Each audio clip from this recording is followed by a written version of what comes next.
Nahmaduhu wa nasta'inuhu wa nastaghfiruh wa na'udzu billahi min shururi anfusina wa min sayyiati a'malina may yahdihillahu fala mudilla lahu wa may yudlil fala hadiya lahu asyhadu an la ilaha illallah wahdahu la syarika lahu wa asyhadu anna muhammadan abduhu wa rasuluh Allahumma shalli ala Muhammad wa ala alihi washabihi wa man tabi'ahum bi ihsan ila yaumil qala Allah ta'ala fil kitabil karim A'udzubillahi minasyaitonir rajim. Bismillahirrahmanirrahim. Ya ayyuhalladzina amanu taqullaha haqqa tuqatih wa la tamutunna illa wa antum muslimun. Ya ayyuhan nas taqu rabbakum alladzi khalaqakum min nafsin wahidah wa khalaqa zawjaha wa batha minhuma rijalan katsiran wa nisaa'a wa taqullaha alladzi tasaaluna bihi wal arham innallaha kana 'alaykum raqiba. Ya ayyuhalladzina amanu taqullaha qawlan sadida Bismillahirrahmanirrahim. A'malakum wa yaghfir lakum dzunubakum wa may yuti'illaha wa rasulahu faqad faza fawzan 'azima. Fa inna asdaqal hadits kitabullah wa khairul hadi hadi Rasulullah wa syarrul umuri muhdatsaatuhah wa kullu bid'atin wa kullu bid'atin dhalalah wa kullu dhalalatin finnar. Amma ba'd. Alhamdulillahirabbil alamin. Marilah kita senantiasa panjatkan puji syukur dan bersyukur Allah Subhanahu wa taala. Mugi Allah tansah paring nikmat wilujeng sehat longgar. Kula panjenengan sedaya dipun tetepaken wonten pembangunan iman Islam ila yaumil qiyamah. Tasih dumugi wonten ing bab nomor hadis nomor 155. Menika kaitanipun kaliyan tawadhu atau lawan katanipun nggih menika sombong. Maka babakan iki boten rampung atau kula lebarkan amargi nggih menika nggih intinipun agami menika nggih menika. Mengapa lebar-lebarkan kemana-mana semanten iki demikian juga saya kaitkan dengan di HPT atau PHIN dan seterusnya saya kaitkan. Kadang-kadang saya sebut di HPT atau kadang-kadang tidak, tapi pada intinya rujukannya ke sana. Ya menika ketawaduan. Sekali lagi kita berulang-ulang, memang itulah model tarbiyah di Muhammadiyah orang diterke, tidak digali di BA, Baitul Arqam atau Darul Arqam atau Tunas Melati. Ini nopong esensi dari pesan-pesan Kiai Haji Ahmad Dahlan yang saya tangkap berulang-ulang bahwa di Muhammadiyah itu menyampaikan surat Al-Ma'un itu kaitanipun kalian periodisasi turunnya Al-Quran yang pertama kali berkaitan dengan surat Al-Alaq yang menyebutkan tentang keagungan Allah. Ini Nabi Muhammad langsung nyambung dengan surat Al-Alaq karena sudah dikondisikan dalam keadaan yatim. Nah, kondisi dalam keadaan yatim itu intinya agar keikhlasan ketawaduan itu sehingga nyambung tentang kebesaran Allah Subhanahu wa taala. Kemudian nomor 4, di dalam hadis ini juga terdapat peringatan ancaman terhadap orang-orang yang sombong dan berbuat zalim. Ini ancaman berbuat sombong dan berbuat zalim itu ada satu hadis dari Rasulullah SAW. Kula panjenengan sedaya menika wau di kitab Riyadhus Shalihin setelah bab amanat itu ada bab zalim, di mana bab zalim itu ada hadis dari riwayat Ibnu Umar radhiyallahu anhu. Ini terjemahan mawon yang baca. Yang jelas di kitab Riyadhus Shalihin bab berbuat zalim dari Ibnu Umar. Di bab itu hadis yang ketiga. Tapi kalau secara keseluruhan Riyadhus Shalihin itu hadisnya nomor 206. Saking panjang itu Ibnu Umar radhiyallahu anhu katanya kita semua sedang bercakap-cakap perihal hajatul wada, yaitu haji Nabi sallallahu alaihi wasallam yang terakhir. Karena Nabi sallallahu alaihi wasallam itu haji mungkisan tok nih, langsung haji wada, haji perpisahan, sebagai mohon diri. Sedangkan Nabi sallallahu alaihi wasallam ada di hadapan kita. Kita semua tidak mengetahui apa yang sebenarnya disebut hajatul wada. Hingga Rasulullah SAW hamidallah wa ifna alaihi, dan Nabi sallallahu alaihi wasallam itu bertahmid dan kemudian memuji, kemudian zakara dan menyebut tentang Al-Masih Dajjal, mengingatkan kepada kita tentang Al-Masih Dajjal. Dan itu kafair, banyak diulang peringatan tentang Al-Masih Dajjal. Beliau sallallahu alaihi wasallam, Nabi Muhammad, memperpanjang sekali dalam menguraikan tentang Dajjal. Itu rangkai sedetail-detailnya tentang Masih Dajjal. Tiada seorang nabi pun yang diutus oleh Allah, melainkan nabi itu tentu mengingatkan tentang umatnya akan keluarnya Ad-Dajjal. Nabi Nuh dan nabi semua yang datang sesudahnya sama-sama mengingatkan umatnya tentang Dajjal, bahwasanya Dajjal itu akan keluar dari kalangan engkau semua. Maka tidak akan tersamarkan perihal keadaan itu atasmu semua, dan persoalan dirinya pun tidak samar-samar pula bagimu tentang Dajjal itu. Artinya wis cetha kabar tentang Dajjal itu. Sesungguhnya Tuhanmu tidak buta. Ya, jadi cetha Dajjal itu disebutkan di sini. Sesungguhnya inna rabbakum la'awara, tidak buta matanya, sedangkan Dajjal itu akwara ainain yumna, di ainain buta yang kanan, al yumna, seolah-olah matanya sebagai buah anggur.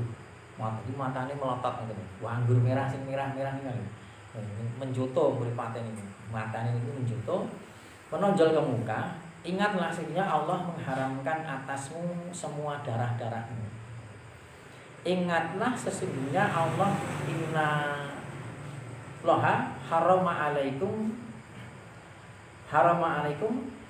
dima'ukum wa malukum, darahmu dan hartamu untuk dialirkan, untuk dirampas, sebagaimana kesucian hari ini, yaumi hada baladin hada, seterusnya, yaitu negeri Mekah. Ingatlah, bukankah saya telah menyampaikan permasalahan ini? Para sahabat berkata, benar.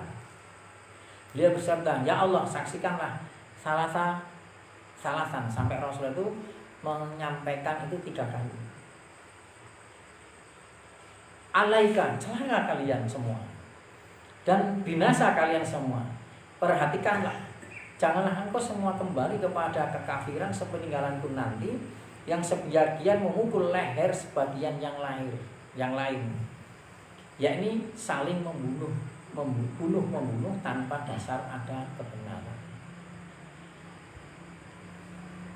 Wala yaqtuluna nasalati ila bihaq, janganlah kamu saling membunuh kecuali dengan hak. Tapi akan terjadi yang namanya besok itu terjadi saling bunuh-membunuh. Dan ini tidak terjadi hanya pada umat, tetapi kaum muslimin juga, antar kaum muslimin. Nah, terjadinya saling bunuh-membunuh inilah yang namanya kezaliman.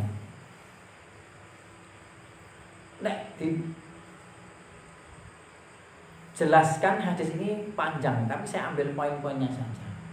Itu sesuk akan terjadi saling patenan antar umat tanpa alasan yang jelas, tanpa ada alasan syar'i, mungkin hawa nafsu, atau juga dipahami secara kiasan bahwa yang namanya saling bunuh-membunuh itu tidak dalam konteks bunuh-membunuh nyawa, tapi membunuh manusia dalam konteks karakter, yaitu karakter assassination. Nah, pembunuhan karakter assassination pembunuhan terhadap kehormatan manusia. Kenapa ini bisa diartikan kiasan semacam itu? Karena di atasnya Rasulullah innama harama alaikum. Innallaha harama alaikum. Sesungguhnya Allah telah mengharamkan darahmu dan hartamu. Hari ini, di tempat ini, di negara ini, dan terus di ini terus.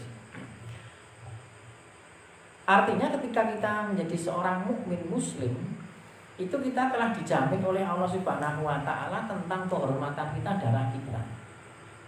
Bicara kezaliman, teman.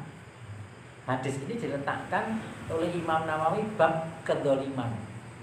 Artinya ini mewanti-wanti akan terjadi kezaliman. Yang mana kezaliman itu tidak terlahir jikalau tidak sombong. Sebuah kesombongan itu akan melahirkan kezaliman. Buktinya apa? Buktinya inna syirka la dzulmun adzim. Ya bunaya la tusyrik billah inna syirka la dzulmun adzim. Lamnya di sini lam taukid, bukan lam nahiyah. Lasirnya bukan tidak sirkit, tapi lamnya lam taukid, artinya menegaskan, menyangatkan, menguatkan tentang syirik. Orang musyrik itu masuk neraka jahanam. Masuk neraka jahanam. Nek ada keterangan yang hadis atau Al-Quran neraka jahanam berarti orang kafir. Sementara ada hadis di sarahnya yang sedang kita pelajari di kitab Bulughul Maram ini, layat khulul jannata man kana fil qalbihi mithqala dzarratin min kibir. Layat khulul jannah orang bakal mlebu swarga man sapa wonge kana fi qalbihi yang di dalam hatinya mithqal semisal dzarratin itu dzarrah yang dimaksud ini kiasan itu sithik wae eneng kibir atau kesombongan itu layat khulul jannah. Layat khulul jannah. Maka hadis ini menerangkan tentang bahwa yang namanya kesyirikan itu kedzaliman yang besar, itulah sombong.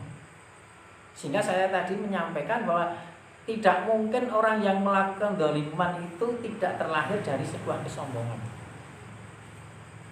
Nah, teman-teman. Kedzaliman itu orang melakukan kemaksiatan itu bisa berwujud kemungkaran atau berwujud kefasikan, fasya. Nek kemungkaran itu merugikan orang lain, nek fasya itu merugikan diri sendiri. Nek perbuatan itu sudah merugikan orang lain dan merugikan diri sendiri, ini hanya kezaliman. Walaupun kalau kita bicara tentang justifikasi atau status orang yang melakukan kemaksiatan itu jatuh kepada kafir atau tidak kafir, ya tidak mesti harus kita tidak boleh. Kita sebagai seorang awam tidak boleh langsung mengatakan, wah, berarti kan kok melakukan kezaliman berarti sombong, itu juga tidak. Tetapi ini wanti-wanti bahwa kesombongan itu pasti melahirkan kezaliman. Nek eneng wong melakukan sebuah kezaliman tidak atas dasar kesombongan, maka dia adalah kufur. Tidak sampai ke Mesir dan sekitarnya, kemudian Sam, Palestina, kemudian Syria, kemudian Irak, Iran dan seterusnya. Itu Sam ya. Niku Sam terjadi sudah paten-patenan. Gur masalah sepele. Mungkin nek dionceki ning Indonesia itu masalahnya bukan masalah besar, tapi sudah sampai paten-patenan. Mungkin sampai ke Indonesia. Hari ini seperti itu. Dan sekarang yang kita hadapi di Indonesia mungkin tidak dalam konteks secara harfiah bahwa paten-patenan nyawa, tetapi yang terjadi ini melanda di seluruh dunia termasuk Indonesia. Paten-patenan kehormatan manusia, yaitu karakter assassination. Kowe aja mlebu Muhammadiyah itu sesat apa kae ngene. Inilah karakter assassination. Langsung menjustifikasi Muhammadiyah. Terus wong wedi karo Muhammadiyah. Nah ini kan ustadze disangkut-sangkut ya ngene kae ngene. Atau nek awake dhewe Muhammadiyah kan ra kenal mulidan, kenali kan milad, acara-acara milad sing seremonial gampane ngoten. Seremonial yang tidak kaitannya dengan agama nih, seremonial tradisi saja. Apa milad Muhammadiyah upacara, milad Muhammadiyah jalan sehat, wah nih. Nah ini milad dalam rangka milad Muhammadiyah, milad itu atau peribadatan tertentu yang tidak mengkhususkan berkaitan dengan milad tetapi jatuh pada milad ngoten. Itu kan di Muhammadiyah memahami itu kan sebagai tradisi, bukan masalah agama. Justru ini karena tradisi maka harus dimasukkan nilai-nilai agama. Bukan perintah agama, tradisi gitu nih. Karena ini tradisi maka tidak dibutuhkan tata cara sing baku. Nah kita membakukan malah jadi agama, gitu nih. Dengan keyakinan tertentu jadi agama. Sehingga mulutan itu tidak masalah. Di Muhammadiyah sing mahfum, sing mahsur itu bukan mulutan, tapi acaranya milad. Kan sama saja sebenarnya gitu nih. Acaranya sing mahfum di Muhammadiyah adalah milad. Nah ini seorang guru nikawau mengatakan yang benar setelah dulunya dia menyesatkan terkait dengan konteks ini. Kemudian yang benar adalah seperti manhaj tarjih Muhammadiyah, bahwa ini adalah masalah tradisi dan seterusnya. Apa yang sudah kita sampaikan, lah muridnya nikawau langsung menjustifikasi gurunya. Lah kemarin saya dapat kabar lagi, lah murid yang saya melu Muhammadiyah. Masalah. Saya melu Muhammadiyah. Bahkan wis gawe KTA. Masalah. Melu Muhammadiyah. Bahkan tidak hanya ini, 1, 2, 3 orang ikut Muhammadiyah. Artinya ini loh Pak, fitnah ini. Fitnah ini kan seperti hadis yang saya sampaikan dari kitab Riyadhus Shalihin bahwa akan terjadi yang namanya saling bunuh-membunuh. Apakah dalam konteks membunuh-membunuh betul yang tidak dalam arti petunjuk agama, alasan syar'i seperti di Timur Tengah, atau dalam konteks bunuh-membunuh tadi innama harama alaikum innallaha harama alaikum, Allah telah mengharamkan tentang darahmu dan harta tadi. Darahmu itu termasuk jiwa, termasuk kehormatan. Lah ini lah sing repot ngeten Pak. Nek awake dhewe sekarang hari ini tidak paham tentang sebuah ketawaduan yang itu esensi daripada agama, maka ada kita terjebak kepada justification kepada seseorang atau ngecap seseorang atau memvonis seseorang. Bahkan vonis itu vonis yang tadi seperti Rasulullah, jangan kamu kafir setelah hari ini beriman, katanya. Sampai ke sana, katanya. Lah, kuwi Pak, sing repot niku ngeten sing bahayanya. Mungkin si kiai ini sudah sadar masuk, oh itu kayak bener orang salah. Walaupun tidak harus berhukum Muhammadiyah, yang jelas harus mempunyai pemahaman yang lurus, gampang nih. Oh sadar kiai ini. Lah nek murid-muridnya sing melu ngecap ora ngerti gurune ngono utawa malah bantah gurune juga, ini fitnah. Sehingga peringatan saya hari ini saya sampaikan awake dhewe aja nganti gampang termakan fitnah yang itu sebuah kedzaliman, yaitu apa? Tidak ada penghormatan sesama kaum mukmin sama muslim, yaitu apa? Langsung memvonis kayak sesat, kayak ahli bid'ah, kayak kafir dan seterusnya. Ojo nganti Pak. Kenapa ojo? Apakah di Islam tidak ada kekafiran? Ada. Itu ada kriterianya. Kapan orang itu dikatakan kafir? Tidak hanya membaca secara normatif tentang pembatalan syahadat. Kemarin di chapter juga demikian. Ketika saya mengaji bab HPT panjang lebar sampai kepada iman kepada kitab, maka ada yang bertanya tentang pembatalan kitab, pembatalan syahadat. Maka saya bukakan di kitabnya Pak Yunari Ilyas tentang akidah Islam, maka ada 20 pembatalan syahadat. Saya sebelum membaca bukunya Pak Yunari Ilyas dulu pernah membaca 10 pembatalan syahadat. Ini sebenarnya ini adalah tafsirnya sinten? Hasan al-Banna, Ikhwanul Muslimin, atau kemudian diperdalam oleh Said Qutb dan Muhammad Qutb, ini kakak adik. 20. Ini sekali lagi 20 pembatalan setahun berkaitan dengan syahadat itu saya sampaikan ini normatif Pak. Artinya normatif itu hanya sebatas nilai-nilai. Nek kemudian poin-poin ini dalam bentuk redaksi ini bingung ngecap seseorang, misalkan ada orang yang molok-molok Al-Quran itu kafir kan, ya eneng wong sing dangdutan terus kamae dhewe nganggep iku ora Al-Quran. Lah ini berlebihan awake dhewe, aja nganti tekan kemono sik. Artinya iya betul, tetapi di sana ada kriteria betul-betul memperolok tenan apa ora, sampai seberapa yang dikatakan memperolok itu definisinya apa, batasannya apa, nek kelewat tekan batasan. Nek Gosidi apa sudah dikatakan dia kafir apa kufur, totalitas bagaimana, itu kan ulama. Dan ini bukan ranahnya kita sebagai umat Islam sing awake statusé mung awam. Sing statusé awam.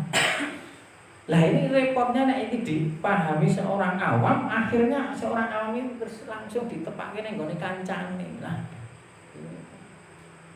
coba bayangkan kalau setiap orang itu punya hak yang sama, hanya kriterianya kita sebagai seorang umat Islam harus punya giro, punya semangat. Karena kriteria terus kayak dewi langsung memvonis. Apakah sih divonis ayat di umat Islam itu juga tidak ada hak memvonis kita? Coba kalau itu dipraktekin, umat Islam dan orang Islam patuh bervonis-vonisan, suwe tadi planten-planten. Mungkin jodohan sih. Nah, teman, perselisihan, perdebatan sih, perselisihan, jodohan mungkin tekan paten-paten. Artinya ini masalah sepele, mungkin bisa jadi karena ketidakpahaman kita. Ini masalah istilah bisa jadi, wallahu a'lam. Karena kita awam. Dan kita sebagai seorang Islam mukmin yang beriman, yang berhati qalbun salim, bukan ranah kita, itu ranahnya ulama sana. Sing wis tingkat ulama itu, Pak. Dan ulama saja tidak ada memfatwakan yang begitu, kenapa kita berani? Lah ini loh yang di bawah ini loh Pak bahayanya. Kita terjatuh fitnah tentang kedzaliman sing wis diwanti-wanti oleh Rasulullah SAW. Di mana didahului dengan Dajjal. Kenapa didahului dengan Dajjal? Kalau kita bicara tentang Dajjal, ya, secara konkret Dajjal itu bukan menjadi keluar dalam bentuk seorang manusia, tapi sebelumnya Dajjal itu akan didalam seperti kayak Dajjal, penuh dengan kebohongan, penipuan. Kepada umarok, mungkin ulamanya saja, ya Pak. Sing korupsi kok ora rasane. Sing pamyan korupsi niku pinten? Indonesia ya. Dunia ya padha, iki Indonesia ya. Kementerian Keuangan, Kementerian Agama, Kementerian Pendidikan ini lah pilar entek Indonesia ini. Kementerian Agama, Kementerian Pendidikan itu sih paling nominal ya. Jadi jangan Pak Jokowi lho. Bayang Pak Prabowo metu ora ngerti aku sing dhuwur dhewe dina. Ora ngerti. Data statistik pada zaman Pak Jokowi masyaallah ancur-ancuran to, Pak. Saya kira Menteri Agama loro kabeh mlebu penjara terus piye?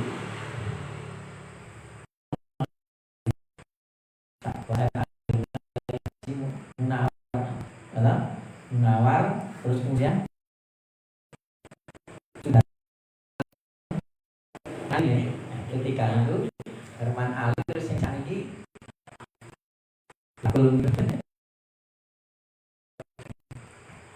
Yakil Komas Masya Allah. Wis kira Menteri Agama syukur kok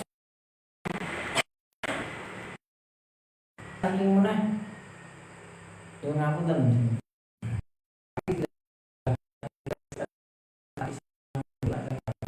bagi kita pecah rebutan barang sepele nek nggone kiai kudune ora entek kok ngono kuwi wis tawadu kok. Tawadu itu nek tingkatan kita bicara tentang kejiwaan ke spiritualisme periodisasi tadi Al-Quran itu pertama kali Rasulullah itu kan yatim kemudian berdagang yatim pengembala berdagang kemudian bertahan kemudian al-fatihah. Nah kemudian menjadi Rasul kan untuk menjadi Rasul. Nah untuk menjadi Rasul Rasulullah itu tak menjadi Rasul saja sampai ke tingkatan tahun sampai tingkatan tahun itu artinya Rasulullah itu kan kenapa bertahan setelah ya kambunan pangkat yo tradisi Arab tinggi yang bukan strukturalnya adalah kepala kabilah kan itu ya. Nah kepala kabilah itu tetap manut karo al-amin. Al-amin ini sangat dhuwure, dia harus taat kepada Allah. Jadi gelar alim itu satu-satunya di dunia yang mendapat gelar alim itu hanya Rasulullah SAW. Oh, kurang nopo mana itu? Sugih niku dadi bojone Khadijah niku kabeh dituku wong bandane Khadijah di pasar PKB. Niku nek jasirah Arab dituku kemput kan. Wis sugih, tapi bertahan Pak malah meninggalkan dunia ini hanya untuk mendekatkan diri kepada Allah. Ini baru tahanut, belum tingkatan setelah bertahanut kemudian Allah menjadikan seorang rasul. Lah saiki fitnah apalagi kalau tingkatan kiai rebutan bermasalah-masalah sing iki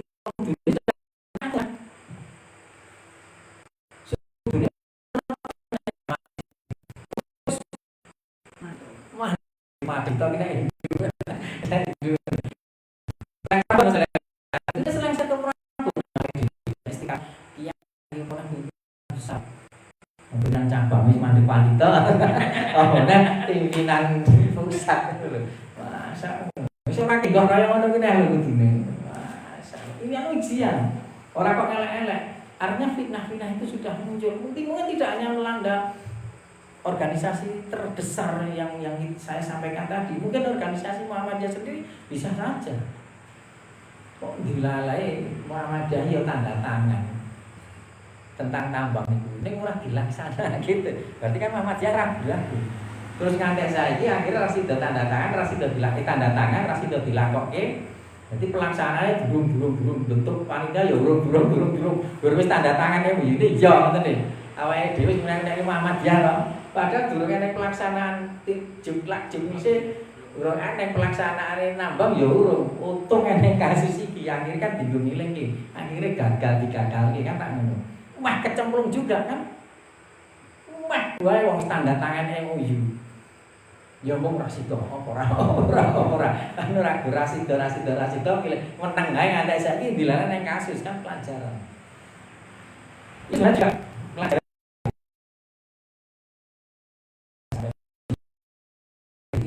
Memahami urusan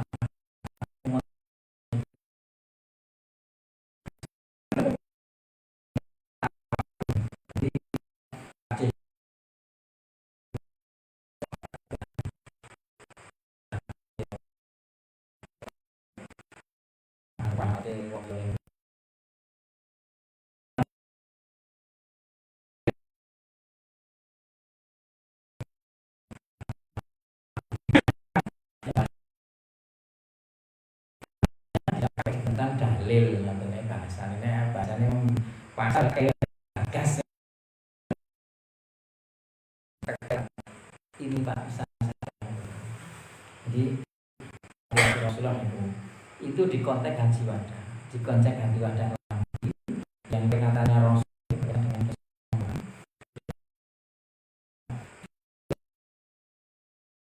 haji wada ini berkhotbah, kemudian semua sahabat yang ada itu mengatakan diwakili seseorang, ya Rasulullah apa yang tangkap dari khotbah panjenengan seolah kita akan berpisah. Memang setelah ini Rasulullah berpisah sekitar 3 Hijriah 5 Hijriah dari ini. Wasiatkan kepada saya. Kemudian Rasulullah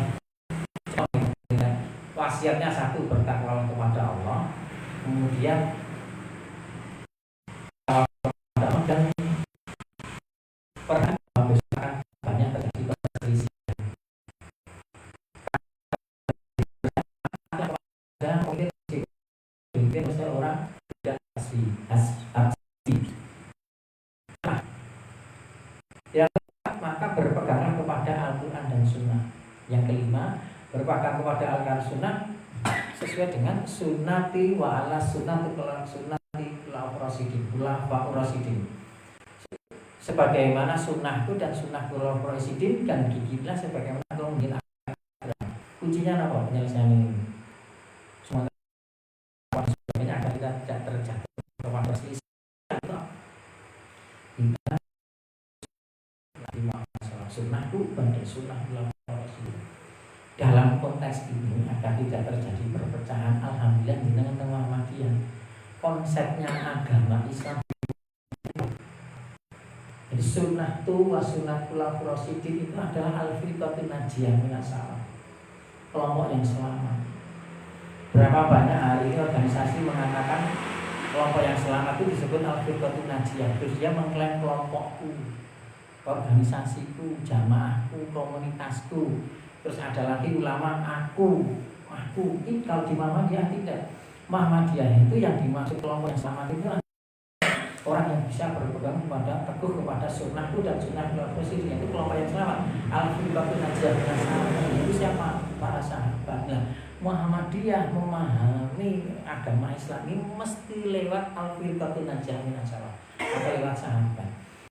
Keyakinan pada ini disebut Ahlus Sunnah wal Jamaah atau yang disebut Muhammadiyah itu sendiri atau yang al-firqatun najiyah. Jadi kita mendakwakan itu bukan mendakwakan melu aku ora, melu iki lho pemahamannya al-firqatun najiyah lho, melu iki karena ini untuk kesana karena rentang waktu yang banyak lewat manhaj yang namanya manhaj salafiyah. Caranya praktek berdasarkan akidah yang lurus pada HPT pendahuluan yang dinukilkan hadis dari Umar bin Khattab berkaitan dengan malaikat Jibril. Iman yang lurus, anil iman, anil Islam, hingga melaksanakan syarat Islam yang sungguh-sungguh. Terus ihsan, apa ihsan? Bagaimana kita punya keyakinan yang lurus, mengamalkan Islam secara sempurna, kuat-kuatin mbuh dadine apa, kadang walaupun sempurna, tapi berusaha sempurna. Ning laminan barat ihsan, apa itu ihsan? Konteksnya panjang ya. Intinya ikhlas, jujur, lenggono, lembah hati, rendah hati, muraqabah, sabar, syukur, harus itu. Dohir saja. Gunanya apa? Sekarang dohirnya awalnya dijutaan lah. Ini gunane apa wae dhewe sregep nang masjid jenggote dawa kok ya dawa ta jenggote dawa ning ijik tok ngasani bisa ngadu malah kate jutaan dan seterusnya bisa memperhaul nafsu ijik kenggong batu bara niku masyaallah itu loh kita harus belajar di sana ya inilah belajar agak dimulai tadi sebuah tawaduan. Ini karena nafsu jadi sampai melaporkan dia, melakukan sambungan jadi sampai melaporkan, lalu terus kampus sampai kapan bola itu dulu.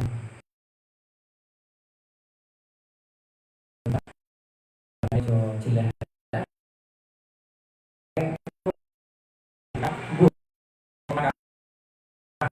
Beramal dan berusaha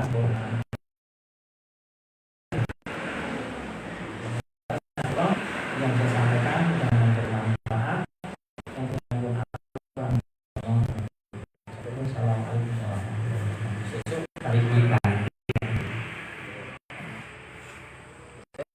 1556 ganti hadis.